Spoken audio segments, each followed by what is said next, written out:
Welcome back, everybody, or if you're just joining us, welcome for the first time. We're here at Virtual Town Hall. Today, we're joined by Kelley, who's going to be our meditation leader, which I'm very excited about. And up here on the screen, you'll see we have an advertisement for Lama's next masterclass. This is session 7, Stepping Up and Stepping Out, Bogdan, Integration and Enhancement. On retreat, generally, Lama Surya brings up Bogdan last before we're about to go out into the world. And so here we are in the perpetual post-retreat state. So if you're interested in the step for right here, right now, integrating and enhancement, I hope you join us.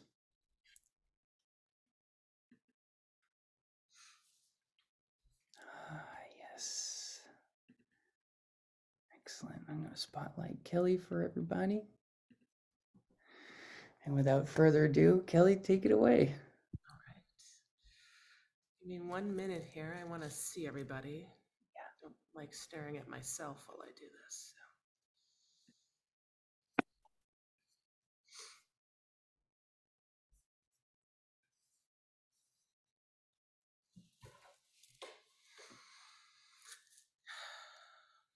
Good morning, everyone. Happy Sunday.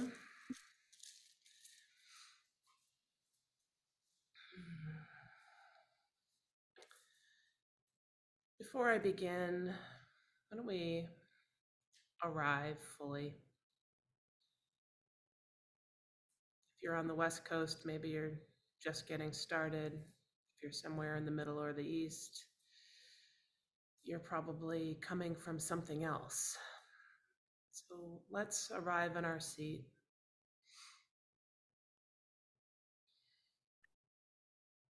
If you're seated in a chair, allow your feet to have full contact with the ground, the floor.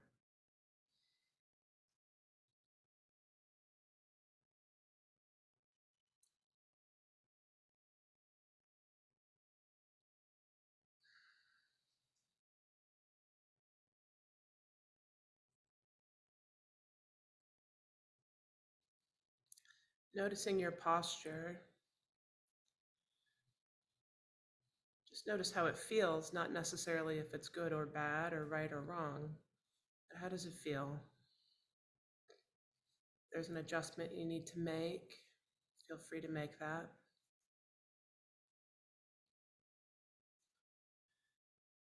Allow the seat to rise up to support you as you settle into it.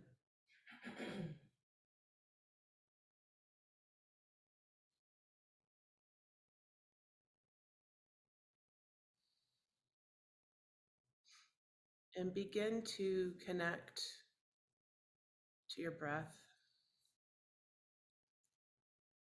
Notice its origin. Where is it beginning from?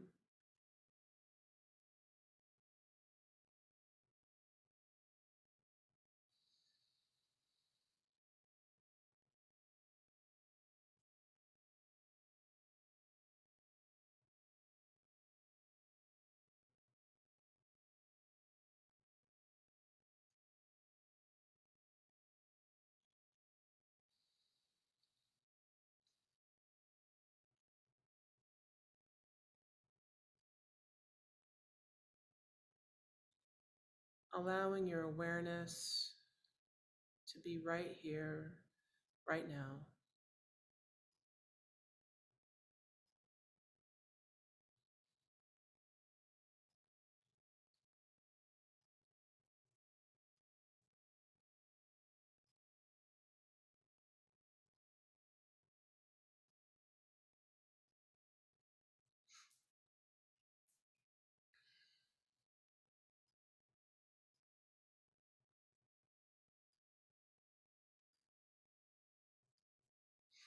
We're going to begin this morning by taking refuge. Alex, if you could pull up the Poly Refuge, please.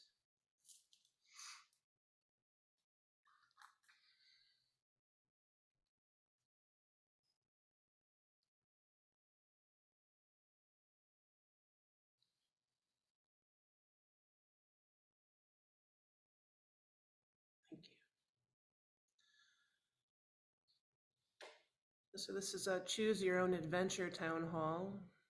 As always, you can join us in the chanting of the refuge. I also invite you to allow the words to just wash over you.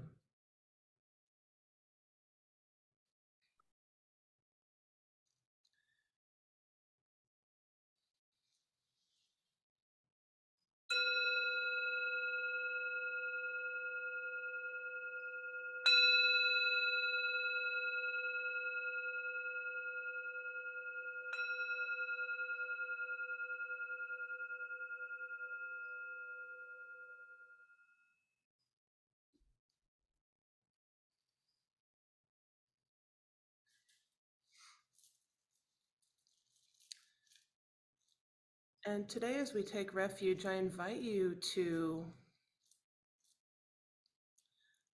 allow the space to hold you, the space you're in your home or wherever you are, the virtual space we are in together as a Sangha, the wider universal space we are in that is always holding us, the heart space,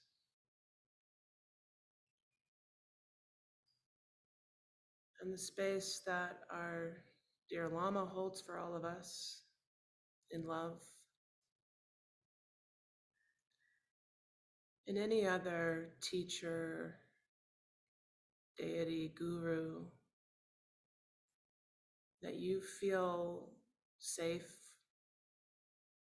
and loved by, that can hold space for you to fully take refuge in this moment.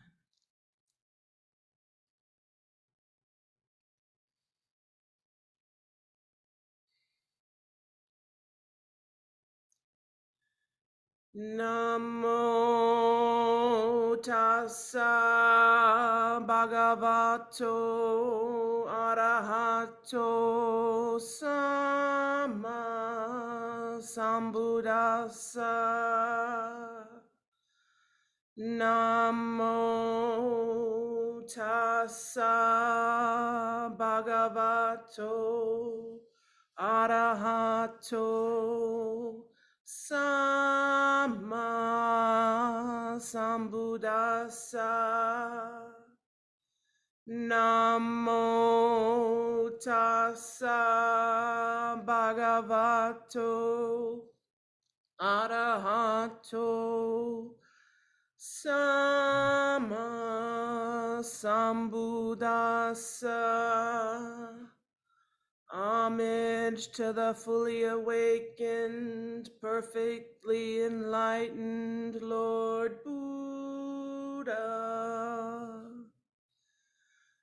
Buddham saranam gacchami. Dhammam saranam gacchami. Sangham saranam gacchami. Buddham saranam gacchami. Dhammam saranam gacchami. Sangham saranam gacchami. Buddham saranam gacchami. Dhammam saranam gacchami. Sangham saranam gacchami. I take refuge in the enlightened Buddha. I take refuge in the sublime Dharma teaching. I take refuge in the noble Sangha community. From now until reaching perfect enlightenment for the benefit of all sentient beings, I shall practice the 6 perfections wholeheartedly day and night. Sentient beings are numberless. We vow to liberate them. Delusions are inexhaustible. We vow to transcend them. Dharma teachings are boundless. We vow to realize them. The Buddha's enlightened way is unsurpassable. We vow to embody it.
Lately, I've been thinking of refuge as both an immutable right that we all have, that all sentient beings have, an immutable universal right to just be, to feel held, to feel seen, to be loved, to be safe and secure.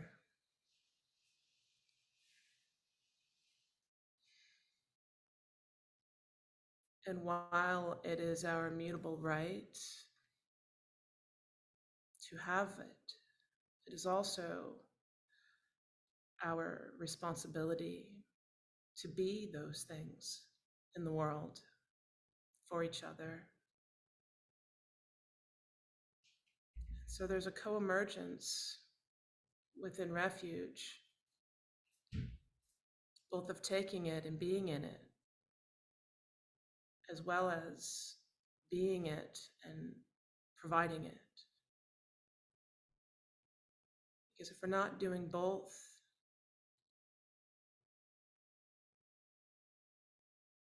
then it's not true in a way. There's a symbiosis that's required. It also includes taking refuge in ourselves, in who and what we really are, in our true nature.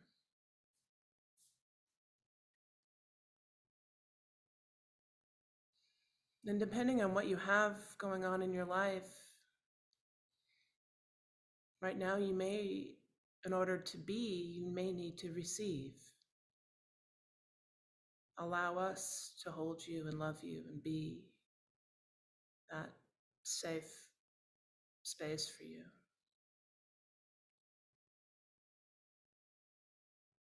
Or maybe you're feeling the full expression of your truest Buddha nature right now. And you can give a little more and be that.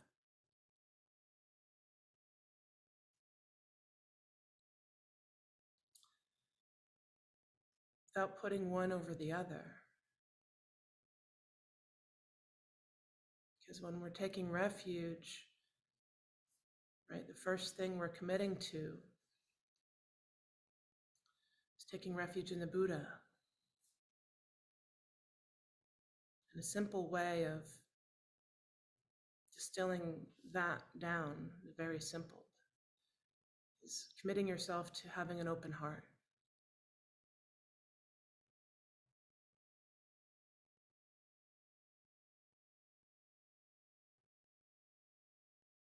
And in that space of having an open heart, perhaps you need that heart held, or perhaps that heart can hold. And we're committing to taking refuge in the Dharma. And the Dharma is the truth as it is, not as we want it to be, or worse, not as we're afraid it is, but just the truth as it is in this very moment.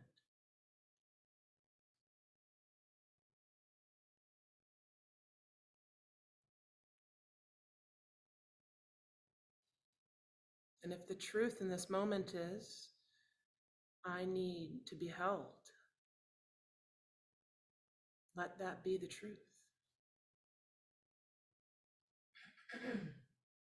And if the truth in this moment is, I can also hold, let that be the truth, without overriding one or the other.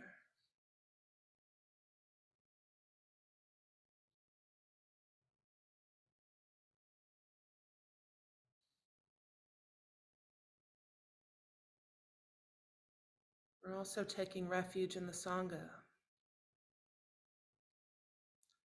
and committing ourselves to the enlightenment of all beings.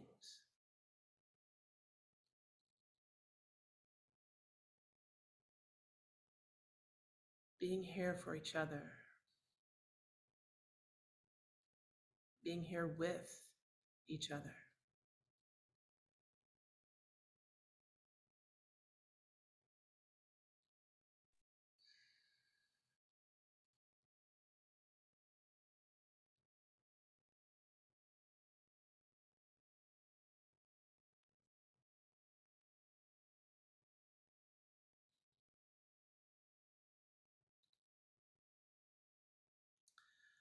I recently had the immense privilege of traveling to South Africa and spending time, 7 full days in the bush.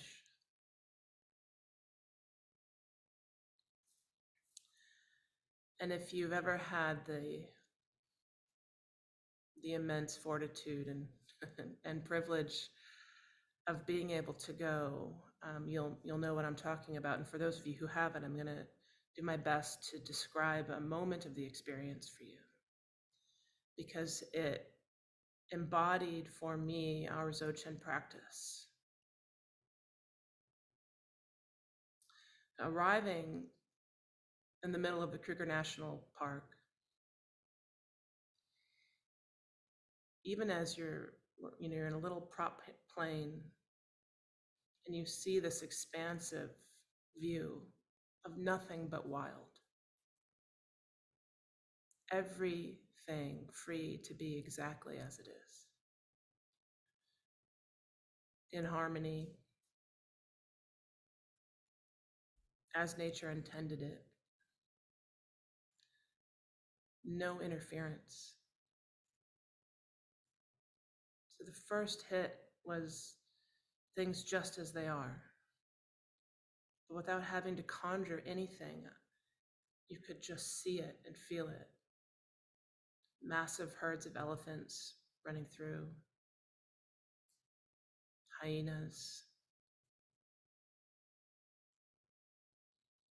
wildebeest, who are the loveliest, goofiest animal you'll ever meet. And we landed And when my feet touched the ground, I could feel the energy of the land coming up through me, and tears immediately began to stroll down my cheeks. I felt like I had come home.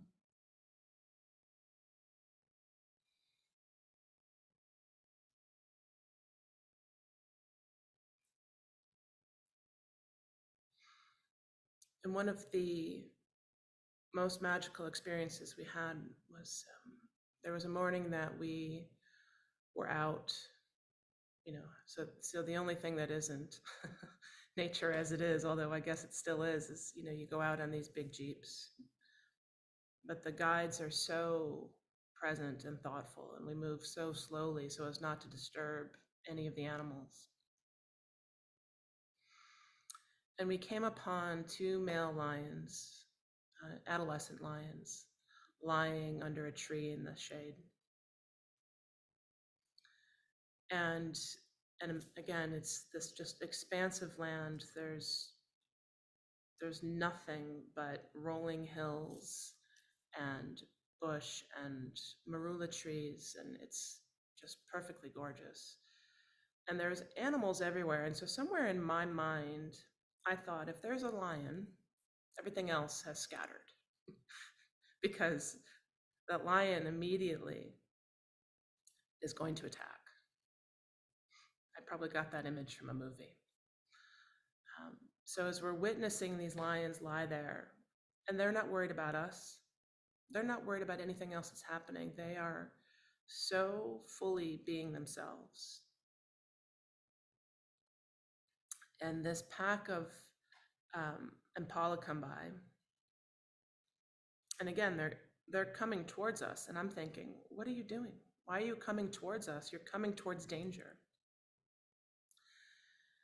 And they have all these amazing calls, like the whole of the bush communicates with each other. They're all and even communicates with the lion. And so they're making these sweet little calls, but they're really alarms. They're letting each other know that the lion is there, but they're also letting the lion know that they know he's there. And so I see the lion, and he lifts his head and he looks over his shoulder, kind of just lazily glances at them. And you can see him kind of assess. And I'm expecting something really fantastic is about to happen, or horrifying, however you want to look at it. And then he lies his head back down and closes his eyes. And I asked our guide why he wasn't going after these impala, which are clearly, pretty far down on the totem pole in terms of their ability to defend themselves on the food chain. And she said, they know exactly how much energy to expend and when to expend it. And so they don't go after everything in sight. And they're in the moment, they're gauging, what do they need right now? How hungry are they? And what is the amount of energy that they're going to have to expend? What is going to be the return on that energy? So in that moment, that lion knew that while it could go after this herd and take one down, the amount of energy it would need to expend wasn't going to be worth it. And so it let them be, and it lied its head back down. And it really hit home with me, both just from there's 18 Dharma talks within this one experience I had, but the lion wasn't trying to be anything other than who it was. It doesn't even know to be anything other than who it is. It's not trying to show off for the impala. It's not trying to take something that it doesn't need. It didn't even, even though it didn't attack the impala, it didn't even try to scare them. It didn't roar. It didn't make any sudden movements. It just allowed things to be exactly as they were meant to be in that moment. And on one hand, you can think of it as, oh, well, phew, you know, we didn't have to witness an impala being killed and the destruction of life. And on the other hand, had that happened, I could have trusted that that was what was meant to happen in that moment. And that the impala and the lion have a symbiotic relationship, whether they're, the predator and the prey and being eaten or not.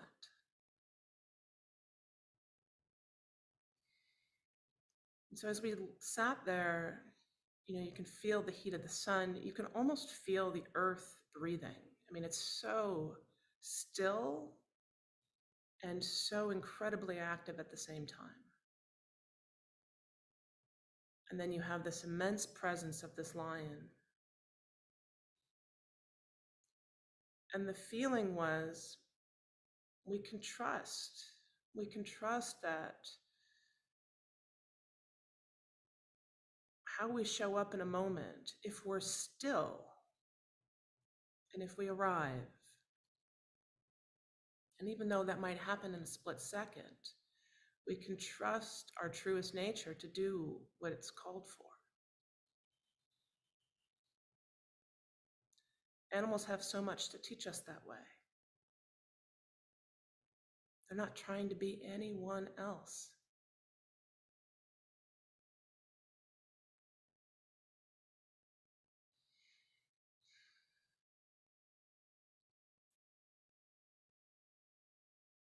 Even the cravings, the tana, the Pali word for craving is tana. Those are natural impulses too.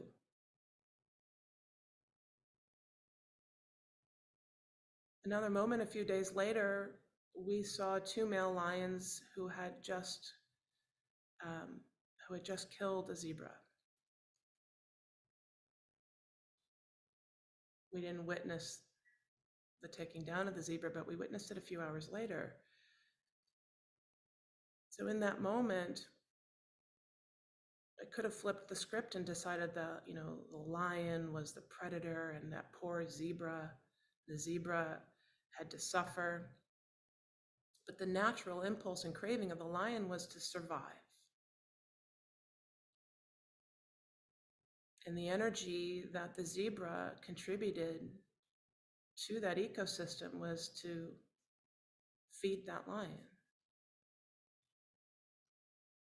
And both things can be true. The craving is natural, and the loss of life is a loss of life, but it's also an energy exchange. And with no interference, they're all just going about being exactly who they are. So as I've come home, which I won't call real life, I feel like that's real life. This is also real life, but this is a life that has taken on a life of its own. I've tried to be extra mindful around trusting who I am in the moment and rising to the occasion of what's called for. And being as honest with myself about what that is. If the lion had gone after that impala, it clearly would have been overindulging. So it didn't. And if it hadn't gone after the zebra, it probably would have starved itself. So it didn't.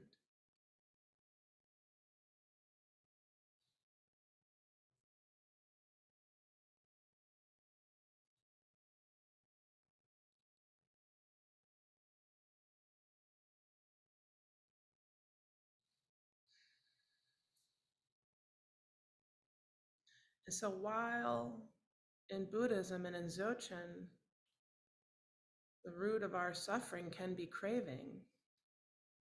It also can be the source of our contentment. If we're following our natural flow of who and what is called for in the moment. So something unpleasant is happening. We sit and allow the unpleasantness to be. And without being reactive, get in touch with what the right, truest response is. And if something lovely and joyful is happening, can we allow ourselves to be with that experience and fully embody it? And then not cling to it so much that when it passes, that we're left empty. So just the rising and falling, and the rising and falling with each desire, with each attachment, with each craving. One not better than the next. No attachment and no aversion, just allowing.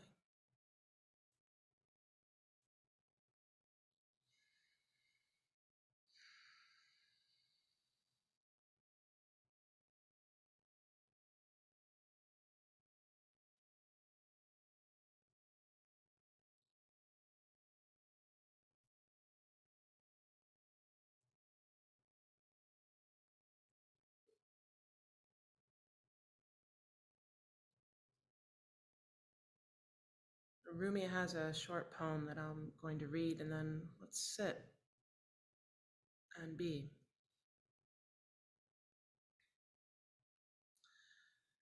Let go of thought. Don't take it into your heart. You are naked, and thought is like ice. You use thought to seek release from suffering and pain, while thought is the cause of suffering and pain. The realm of creation is outside the scope of thought. O foolish one, see the opus and behold the beauty. Look in the direction from which the images flow. See the brook that causes the wheel to turn.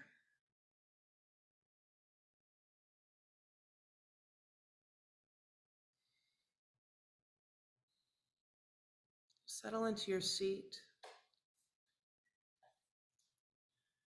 Resettle. Get comfortable.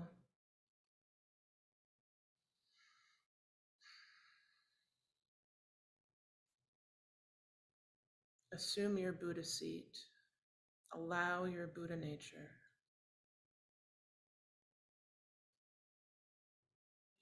Become aware of awareness by just being, relaxing, and letting go.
Remembering that this is not a practice of no thought. This is a practice of no mind.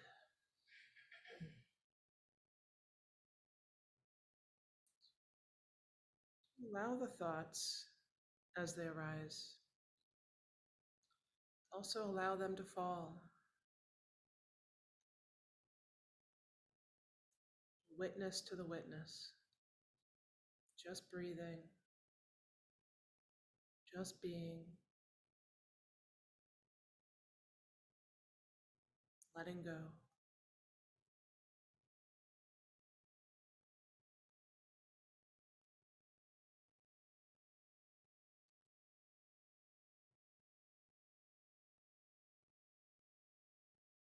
Dropping all the way down into the essence of who you are.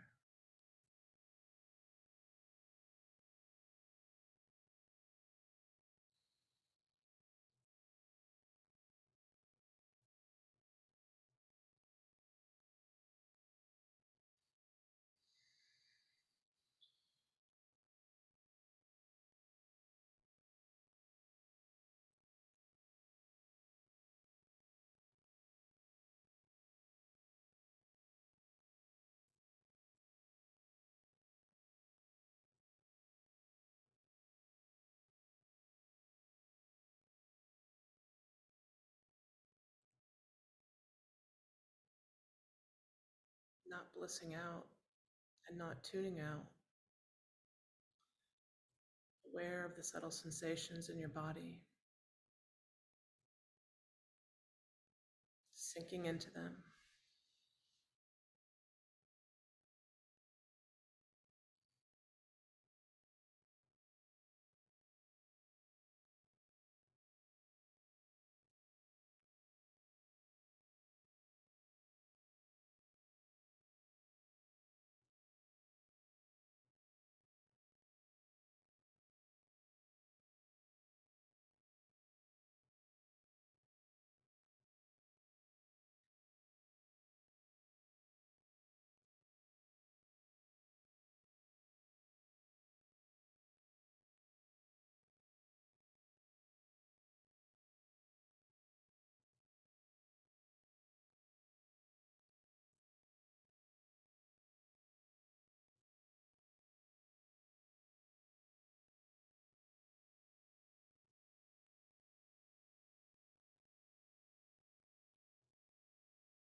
Closing your eyes.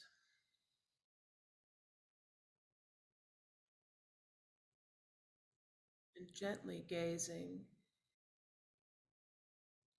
into the dark behind your eyelids.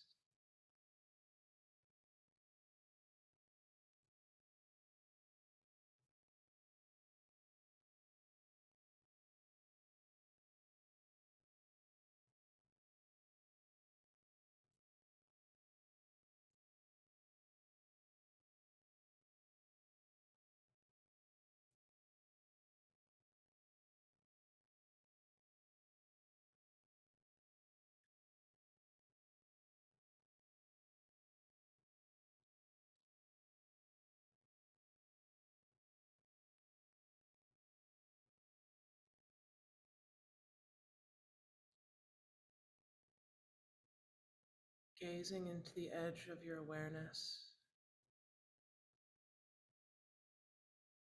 Not too hard, not too soft.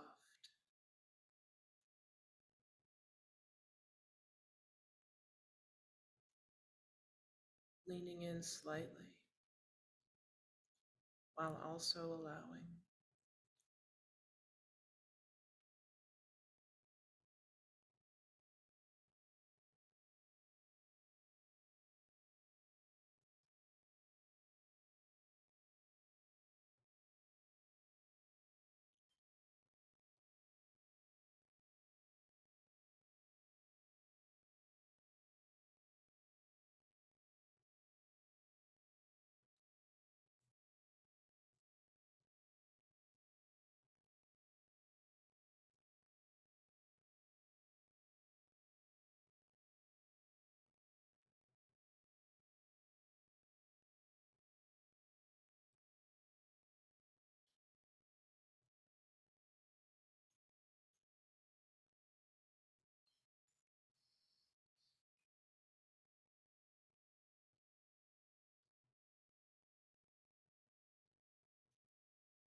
Keeping your eyes closed, allowing your gaze to expand to the periphery of your vision,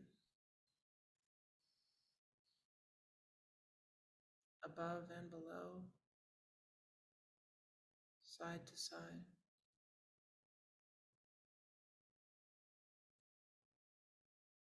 Mouth open, heart open.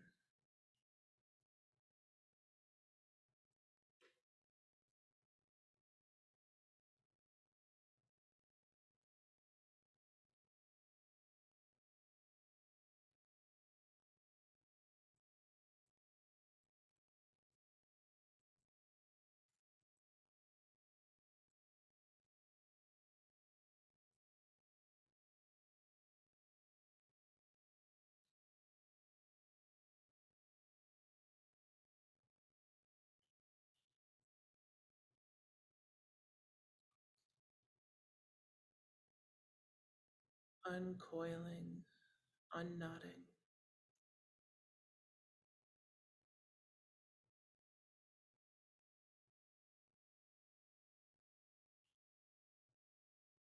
Breathing in the light of all the beings emanating in this moment.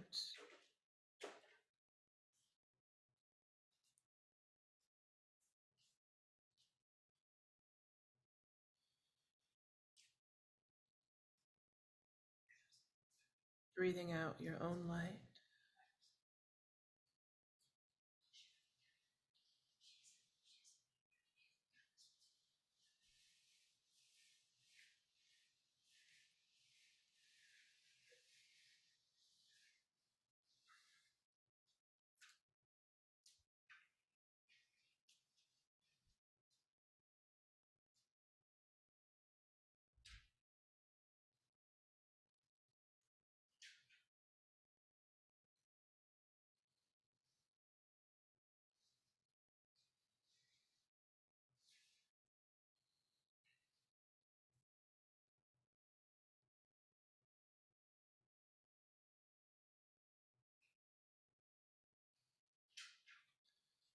Expanding your gaze even further.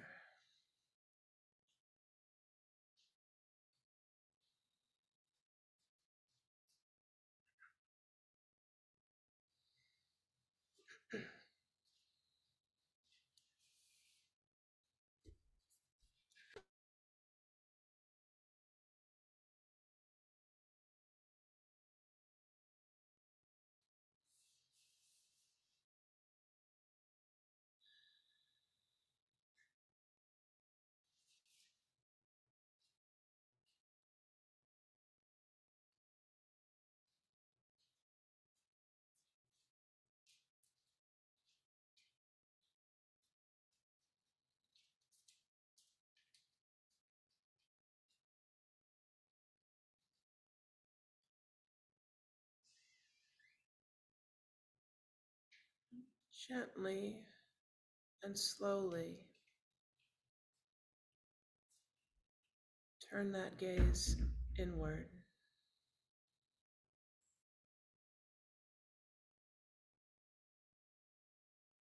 Awareness turning in on itself.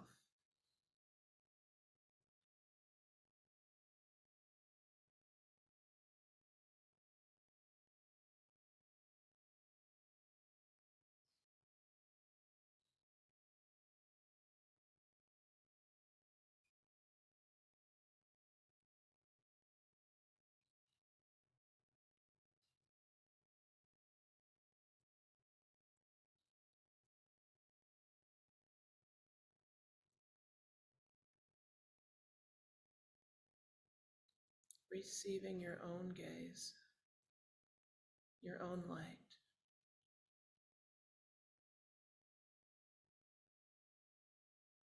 your own love.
And staying in that space, allow yourself to visualize Tara before you,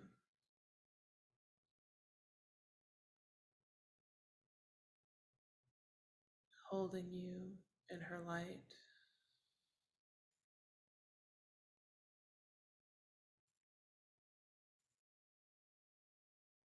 being held and loved and seen. As you breathe in the white light of Tara. And as you breathe out love for all beings. Following that, in breath, receiving, and out breath, giving and releasing for all.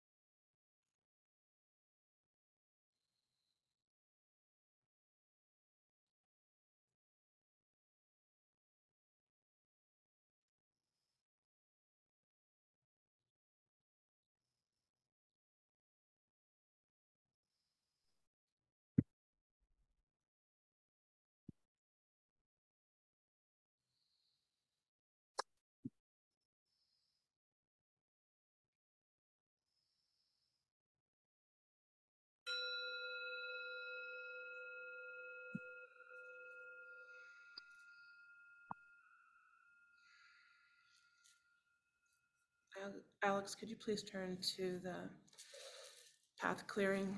I think it's page 11, Padmasambhavas prayer.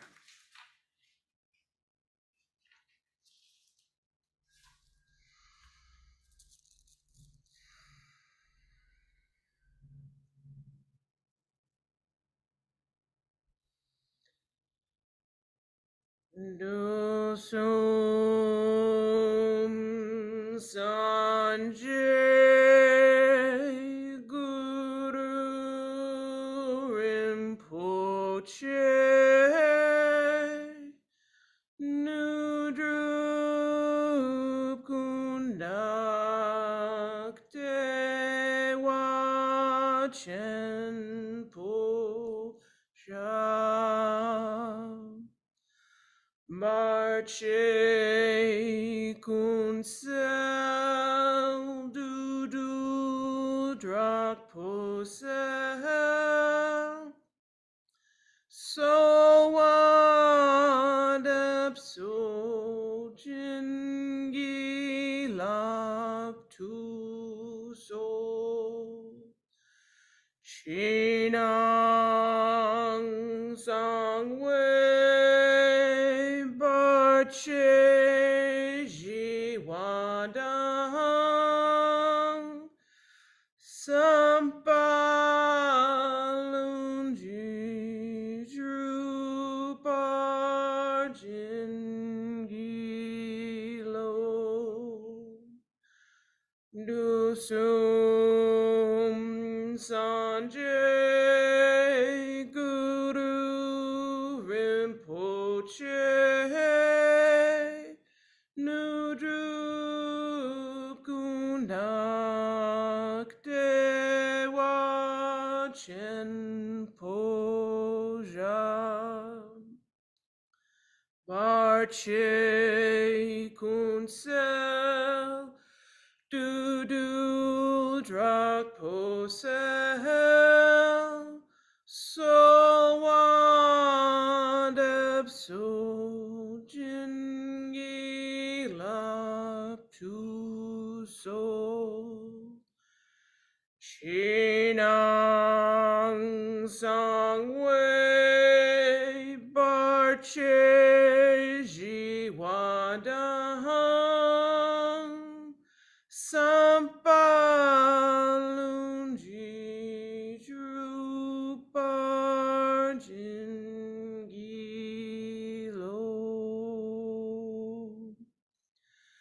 Precious guide, one with all the Buddhas of the three times, blissful presence and source of all spiritual accomplishments, fierce destroyer of illusion who dispels every obstruction, we pray to you for blessing, inspiration, and realization.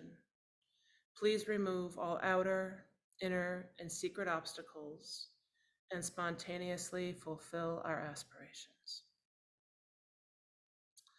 And why don't we finish with Lama Surya's New Millennium Prayer, please?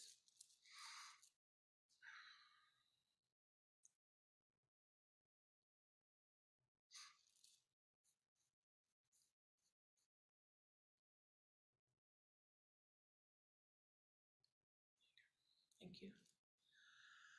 May all beings everywhere with whom we are inseparably interconnected and who want and need the same as we do, may they be awakened, liberated, healed, fulfilled, safe, and free.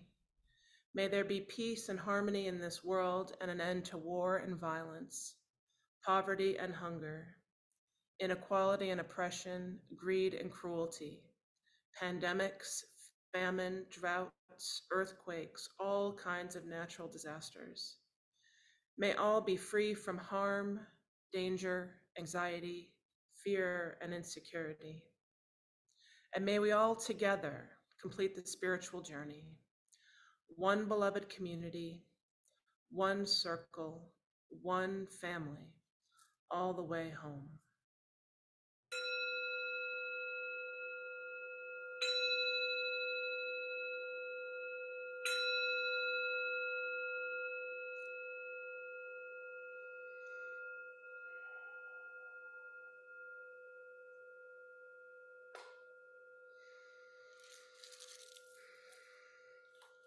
Thank you all for your presence and practice today.